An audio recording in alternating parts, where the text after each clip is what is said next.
Tu dois faire en sorte que le client, la fois précédente, trouve des raisons et des envies de revenir la fois prochaine.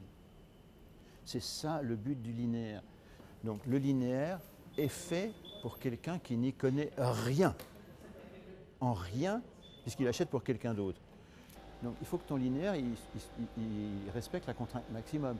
C'est le client qui désire le produit la première fois, c'est un passionné.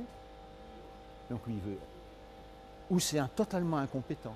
Tu vois, ton linéaire doit être capable de remplir son rôle pour les deux types de clients. Le client passionné, lui-même utilisateur du produit, parce que celui-là c'est le leader d'opinion, les autres vont le copier, venir dans les magasins que lui fréquente, et le client qui lui ne connaît rien du tout, qui n'achète pas pour lui, qui n'a jamais joué au foot et qui doit acheter une paire de chaussures de foot pour son petit-fils qui s'inscrit au club du village d'à côté. Tu vois, donc linéaire doit remplir les deux fonctions. Donc c'est très très difficile. Et le site internet également. Un avantage énorme, c'est qu'on mélange dans nos magasins des produits d'investissement, des produits consommables et des produits séduction,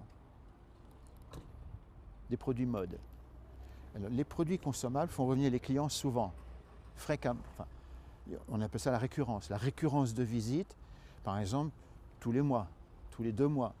Les clients gros consommateurs, où monsieur, madame, 2, 3 enfants pratiquent le sport, pratiquent un sport et quelquefois plusieurs sports, ils vont venir chez nous peut-être 6 ou 10 fois par an pour acheter une paire de lacets consommables, une balle de tennis consommable, des patins de frein consommables, une chambre à air de vélo consommable.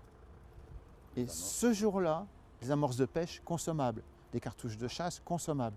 Et ce jour-là, on a une chance folle, on leur montre des vélos. Ils n'ont pas du tout l'intention d'acheter des vélos, ils sont venus acheter des cartouches de chasse.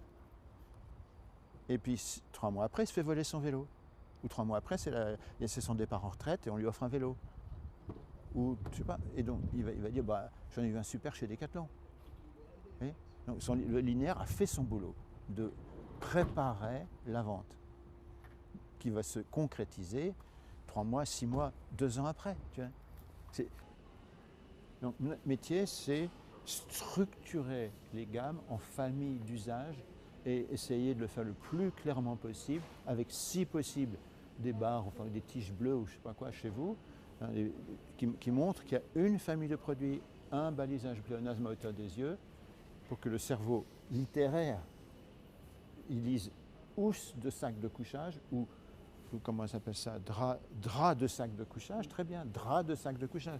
Je ne vais pas l'oublier, surtout qu'il y a une jolie fille, etc. Tu vois, mais j'aimerais bien qu'il y ait une verticalité. On est en pleine saison. S'il y avait une verticalité entre 2 petites barres bleues, ou ficelles bleues, hein, pour que ça ne prenne pas de place. Donc sous-segmenter au maximum. Segmenter au maximum pour la mémorisation. Je ne sais pas si tu es comme moi, mais moi j'ai besoin d'un classement pour mémoriser. Votre magasin il est fait pour 3 fois 100%. Parce qu'il va être 100% adapté au kinesthésique, qui aime toucher, 100% adapté au visuel, qui aime voir, et plutôt lecture éloignée, et 100% et les kinesthésiques plutôt lecture rapprochée, petite bulle, ils aiment bien toucher le produit, et 100% pour les auditifs, on supprime tous les bruits parasites. Le but du prix bas, hein, c'est de faire revenir les clients. Le but de prix bas, c'est de vendre beaucoup, et quand on le vend, plus on a des coûts en production et en transport, et tout un tas de coûts qui diminuent. Donc, quand on baisse les prix, c'est pour monter la qualité, tu vois. C'est pas pour la baisser. Donc la segmentation de l'offre, c'est énorme. Hein. Mais ce n'est pas du chiffre d'affaires aujourd'hui. Le chiffre d'affaires ne va pas monter aujourd'hui. Le chiffre d'affaires va monter progressivement dans les 2-3 ans qui viennent.